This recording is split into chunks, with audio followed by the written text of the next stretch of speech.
Welcome back to The Trend, a weekly video series powered by Mortgage Champions, where we examine the trend lines behind the headlines and give you practical takeaways for your business. My name is Michael. I run operations here at Mortgage Champions. I'm with Bo, who's in charge of learning and development, and Jake, who's a head of marketing. So this week, Jake, you can start us out with your article. Yeah, absolutely. So we have some sort of not surprising news, but a trend that's been developing for a very long time, kind of officially recognized by Realtor.com in an article titled Millennials Have Officially Entered the Housing Market by Housing Wire. As we all know, millennials are finally buying homes in big numbers. We saw in January 2017 that the millennial generation actually surpassed Gen X as originating the most mortgages, if you will. By the end of 2018, we saw that they represented 45% of all new mortgages, and you can compare that back to just 36% for Gen X and 17% for baby boomers. But finally, as of November, we can officially announce, based off the new data, that millennials now represent the largest dollar volume by age as well, which is significant. One key quote that was cited in this article by Realtor.com that I thought was really interesting is that all of this new data, what it points to is it indicates that millennials are now willing to take on larger mortgages than any other generation to fulfill their homeownership dreams. So we saw, Bo, you pointed out earlier when we were chatting before we flipped on the camera, that in 2018, the median priced home for millennials was $238,000, which is higher than Gen Xers, and a little bit less still, though, than baby boomers. And we've also seen that millennials are more prone when they're paying for these mortgages at a larger price tag. They're less prone to put down a big down payment, if you will. They're accessing more affordable loan programs to be able to purchase these homes, right? So we're talking about things like FHA and other programs. What does this say about the trend? I mean, I think we can all kind of chip in on this, which is important.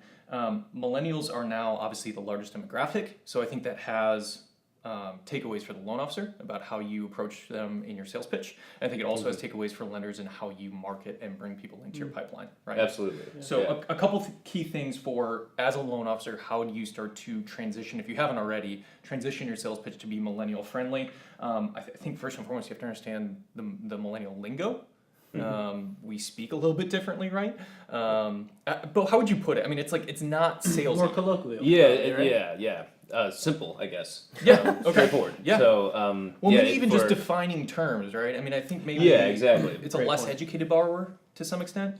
Well, or maybe it's more informed, less educated. Exactly. Right. Yeah. It's the loan officer's job nowadays with millennial borrowers to break things down into simple terms so that the benefits and also the costs and everything that goes into buying a home is they can it's a tangible thing. They can actually understand it. They know what they're getting themselves into. So that's for loan officers. It's going to be extremely important to talk the lingo, break things down, simplify things, and then make sure that that they're more educated and not just informed about products and programs and pricing and all those types of things. Yeah, I think that's a good way to put it, is like educated versus informed, because obviously they're the most educated generation with regard to like college degrees and that sort of thing. But the mortgage lingo doesn't necessarily resonate with what they understand. So when you're saying things like rate versus APR and adjustable rate versus flat rate or fixed rate, you know what I mean? It's like, you know what I mean? Like it's. I love how Dale uses the example. Borrowers think USDA is a steak. So there you go. We want to make sure that you're communicating with your borrowers in a way they understand. Exactly. Put it in terms they can understand, and then I think once you've sort of defined those terms and you're speaking in the same language, right? Sticking to their preferred communication method, I think, is so utterly critical when you're working with a millennial borrower. Whatever that may be, I mean, I'm not going to presume to know what it is. I would think that text is going to be a lot bigger than phone calls, probably. Email is probably still a preferred method of communication for a lot of them. And then things like, and this is somewhat dependent on which lender you're working with, but chat boxes or video, screen shares, those sorts of things I think are very effective ways to communicate with your borrower. But regardless of what it is, if they message you through a chat box or they send you a text message or they respond to an email marketing email, stay within that channel, if that makes sense. Don't just immediately see they texted or they chatted or whatever and try and get them on a phone. You know what I mean? And there's a good chance they're probably going to avoid your call and the 47 other people who are calling them off of the auto dialer. You know what I mean? So stick there, and I think you have a better chance of having a conversation. Yeah, that's kind of back to the whole digital marketing thing. That's definitely. So one sidebar that I had on this, which we saw the quote in the article that millennials are more willing to buy a bigger mortgage than previous generations to achieve that dream of home ownership. But is that necessarily the best thing for them, especially if they're putting less down over time? I mean, I think this is a huge opportunity for loan officers and for lenders to recognize where inventory is at, recognize millennials' desire, obviously, to buy homes. I mean, they're willing to spend more than they probably really want to just to be able to be a homeowner. Are loan officers in a position to serve as an advocate, to be an educator, right? To be a friend, honestly, to their borrowers and help walk them through, if they haven't set a budget, set a budget. If they haven't set long-term goals, set long-term goals, and then pick a loan program and a loan amount and a house that fits within those goals. Yeah, absolutely. That's Yeah, great. but I think the trend that we're seeing right now is the loan officer's role, because of where technology is today, especially the mortgage industry is finally catching up to current technology. So the loan officer's role is going to start shifting a little bit over time, and it's going to be much more an advisor-centered role to help people with things like budgeting and making sure that whatever home they're buying, that they can actually afford it, not just putting the down payment down and getting to the home for the first year, but over time and make it sustainable over the long term, or however long the borrowers are actually going to be in the home for. We're also seeing that millennials stay in homes way less for a much shorter time than previous generations. Most of them are only in homes for about 3 years, and that's usually the expected amount of time to stay in your first home. So as that happens, they're going to be building equity. They're going to be able to start affording bigger homes and more expensive homes later on. But that doesn't mean if you're getting a brand new purchase borrower as a loan officer, that doesn't mean to hop on board with, millennials are willing to buy expensive homes now. It's still, first things first. Take the first initial step of getting into a very affordable home that they can build equity in, that they can understand, how to manage owning a house, and then that can be their first step onto their second and more final homes. Solid advice. Yeah. Couple key takeaways, I think, for lenders on this point as well. You have to start tuning your marketing to millennials. They represent 45% of new originations. That's not a demographic you can continue to ignore, Sure. right? Yeah. So a couple practical takeaways for lenders. In your marketing, be on social media and be on channels that are being used by that demographic, by millennials. It's not enough to just be posting to your LinkedIn showcase page that has 12 followers, right? Sure. Be on Instagram, be on Facebook. I mean, I understand there's some regulatory things you need to work through there, but work through them. It's worth it to be communicating with your borrowers on their preferred channels. Yep. Refresh your LO's personal branding. Bo, this was a point that you made that I thought was absolutely key. If there is consistency amongst your loan officers and they're all presented in a way that it shows that they're an advocate for their borrowers, that they are comfortable working with millennials, that they can speak in simple terms, that's huge. You know what I mean? So if you have loan officer profiles on your website, refresh them. If they have their own Facebook pages or their own LinkedIn pages, make sure like the banners, the cover photos are consistent. You know what I mean? Everyone has a professional headshot. You know what I mean? It's just really important. Absolutely. So that was key, Bo. Consider implementing a corporate giving or volunteering program. There is research that shows that as many as half of millennials, when they are looking to purchase a product or a service from a company, if they are presented one of two options and one company they know does give back and the other one they do not know whether or not gives back, they will do business with the one that gives back, right? 50% of your potential borrowers their purchase is conditional on whether or not you give back. So if you don't have it, I think that's something key to consider, and it also is an effective thing for retaining top talent. Absolutely. Finally, That's a great point. you need to see this as more than just your operations and process. You have to use your digital mortgage application as a piece of your marketing platform. And I know Dale's going to be talking a little bit about that at some of the conferences he's speaking of next week. Yeah, so next week he's going to be speaking at Lenders One. We are also going to be at LeadsCon. If you guys are there, we'd love to meet up. And then the week after that, speaking twice, opening up both days over at the Ellie Mae, which is all going to be about the experience of the borrower and really making sure that is digital, but in a way that really meets their needs and not just order processing. So that's perfect. Yeah. It's going to be huge. Yeah, I'm excited. So, Cool. Bo, I think you've got a kind of interesting article. Yeah, kind of a different one this time.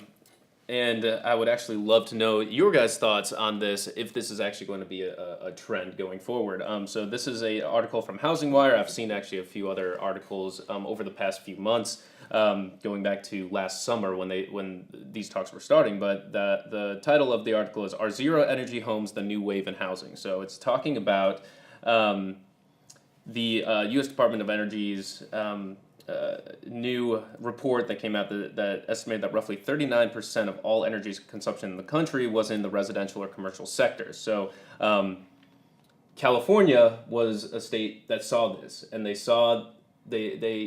decided that they wanted to try to do something about it. So what they're implementing is in 2020, all new homes going forward from starting in 2020 are going to have to be built with solar panels and ways for renewable clean energy.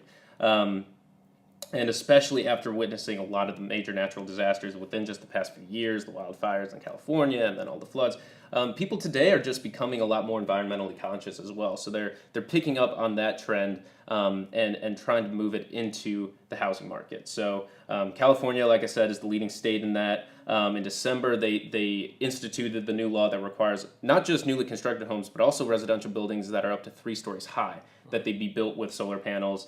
California's goal is to reduce its carbon footprint by building more net zero energy houses. And as the research has shown, solar panels are actually able to produce enough energy for a household, given the right design and the right consumption patterns to support a family and actually have it be net zero energy. So the trend line here is on the loan officer side of things. Even though this is a trend that's just now starting in California, it is expected to trickle into other states possibly. California is going to be the guinea pig on it, but loan officers, I think, need to be aware of this, that this trend is going on, and maybe consider talking to their purchase buyers about the monetary and environmental benefits of green energy housing, solar panels, things like that, because it's an important conversation to start having. And like I said, as it starts flowing into other states, it might start become big news in the next coming years. Now, what do you guys think? Do you think that that's actually going to be a trend going forward? Or? It's a good question. It makes you wonder: is it going to make it more expensive, or is there going to be then the long-term savings? So I think it's definitely an interesting topic and a new topic, and I think we'd love to hear your guys' opinion on that. So feel free to comment, and I'd love to get some discussion going. Yeah, you guys can comment below with your thoughts on kind of just the trend overall, or you can answer our poll, which you should be seeing above us somewhere, about whether or not you think that this is in fact going to trickle into states, and whether that will happen sooner or later, and will that be a positive trend, you know what I mean, or will it be something that will almost be seen as an obstacle by the industry? Because we talk about this a lot. Dale says all the time, the greatest challenges also present the greatest opportunities, you know what I mean? And so I think this is one of those things where it's a mindset issue, where you can see it as, great, builder costs are going to go up, home costs are going to go up, you know what I mean, this is one more thing for me to have to, you know what I mean? Yeah. Or you can see it as an opportunity to work directly with your borrowers and help them find the right home for them and earn a borrower for life, right? Yep. So answer that poll up above, leave your comments below, we're curious to hear them. Yeah, actually, speaking about increase in cost for construction, you probably have seen this last week all the talk about tariffs. Yes, we're not talking about tea and throwing tea in the river and whatever that kind of thing, but we're talking about construction and the cost of all of that with the trade war with China, all that stuff that you've been seeing in the news. So it was expected earlier in this week to see the MPA put out tariffs may add $17,000 to newly constructed home costs. 10 to 15%. Some said 25% increase in renovations. So that's a massive deal. But as we've just seen in the last 20 hours, that the administration is backing off from some of those things. So that's a great thing because that won't go up for borrowers that are looking to either build a home or do renovations. So. That's something to look out for because we do not know when that shoe will drop or if it will. So the trend here is, again, just like everything we're talking about, make sure that you are listening to your borrower. We have this whole concept and philosophy here about putting others first. So that means really listening to what are they wanting to do, and where are they at. And with that in mind as well, we are in this moment where rates are, relatively low. And as of right now, we're holding off on some of these tariff things. So that might be a great call to make today and say, hey, things are staying, put for right now. You were thinking about doing this. Now's the time. So just to give you another thing to talk about with your borrowers and to keep you fresh on what's going on. So I think that's all we've got for our articles this week. We're looking forward to the upcoming conferences. If you're going to be at LeadsCon, please let us know. And Lenders One as well, and Ellie Mae the week after that. So we're going to definitely have some travel going on here. But we love doing this. We love being here for you guys. Remember, if you're looking for training, you just have questions about what's going on in the industry, we'd love to talk to you. So please contact us or message us below. And I think that's it. Yeah, well, I mean, and I would encourage everyone. Don't forget, Dale did put out a new in-depth piece. It's all about his concept of specialized diversity, which is basically that he kind of put out a challenge to lenders and loan officers, and he was asked the question, what does a lender or loan officer need to do to be successful in 2019? And his answer was, you have to do everything well.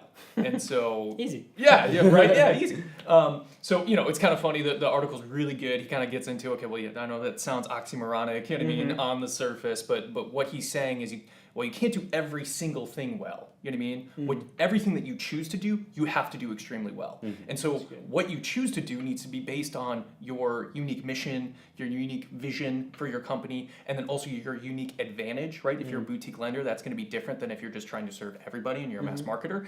And so how do you choose what to do? Well, you reflect your mission, right, and your advantage. And then whatever you choose to do, you make sure that you are diverse in the way that you go about it, but that you specialize within specific channels, right? So diversity marketing, right? You might choose to do direct mail and social media and a website, right? But you're going to have to specialize in probably just one of those. You probably can't be excellent in all three. So pick the one that makes the most sense based on your demographic. You can read all the details at dovermillennial.com/in-depth. It is a fantastic piece of content. The last thing that I would say, and I'm personally just super excited about this. Some of you may know I also serve, I have a couple of hats here at Mortgage Champions, and one of those is the full-time director of our nonprofit arm, Mortgage Professionals Providing Hope, MPPH for short. We talked earlier about the need for lenders to market to millennials, and one of the ways to do that is to implement a giving program. We are very excited to announce this month's giving challenge over at MPPH is to feed kids in need all across the world. And so if you don't currently have a corporate giving program, this could be the perfect sort of easy way to get into it. Challenge your employees, challenge your clients, challenge your partners in the industry to give just $7. That feeds one kid for an entire month. You can check out all the details at mpph.org/giving-challenge. We've got the URL in the bottom of the video for you. So thanks for bringing that up. Yeah, definitely. Yeah, so some good stuff happening. Some really good stuff happening. Absolutely. Well, thank you guys for watching. Thank you for being a part of the trend. We look forward to seeing you next week.